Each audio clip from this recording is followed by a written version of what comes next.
In this video, we're going to get started with API Proxies in WSO2 API Platform Cloud. So after you come in the console, you will either sign in or sign up, create your organization if it's your first time, and then you'll be here in the organization's overview screen. So from here, we will go ahead and create a project,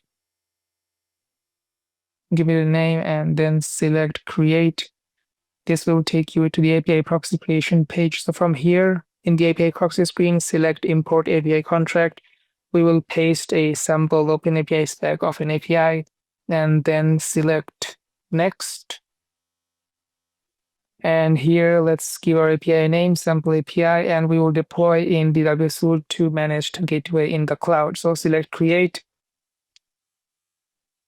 So after your API proxy is created, it will be deployed automatically into a development environment. So at this point, let's test the API. So we'll go to Test and then try out the OpenAPI console to see everything is working correctly. So from here, let's select this method, which returns a randomly generated UUID version 4. So we'll select Try it out and select Execute.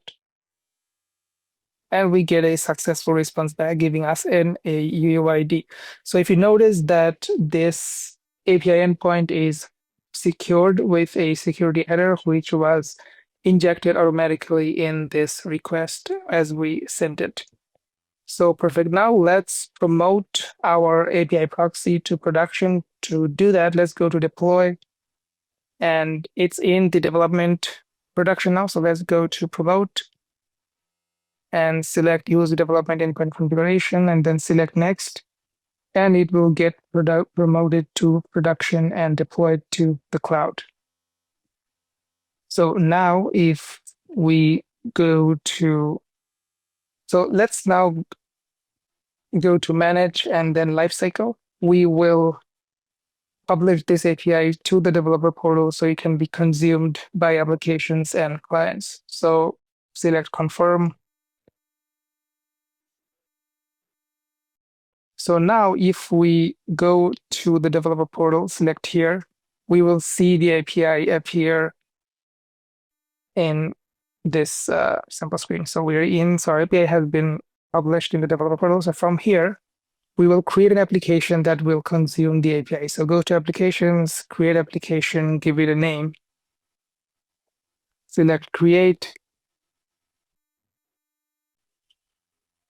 And now if we go to our application's homepage, we can select from the subscribed API proxies, select export more, and then we can subscribe this application to our API. So select subscribe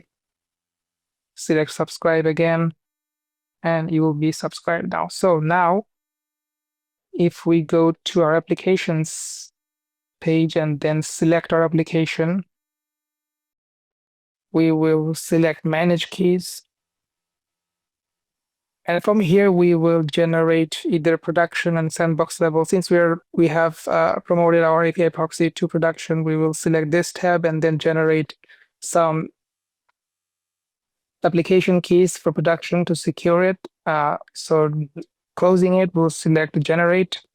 So it will give us an access token with which we can now securely invoke the API. So let's copy this down and then go to our APIs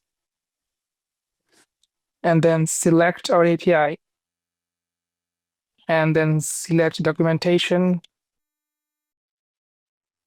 And here we will select any of the methods that is available. So we want to, let's try out this method that we tried out earlier, which generates a randomly generated UUID. So here we will paste in our access token in the format bearer and then access token, and then we'll select send API request. It will give a successful response.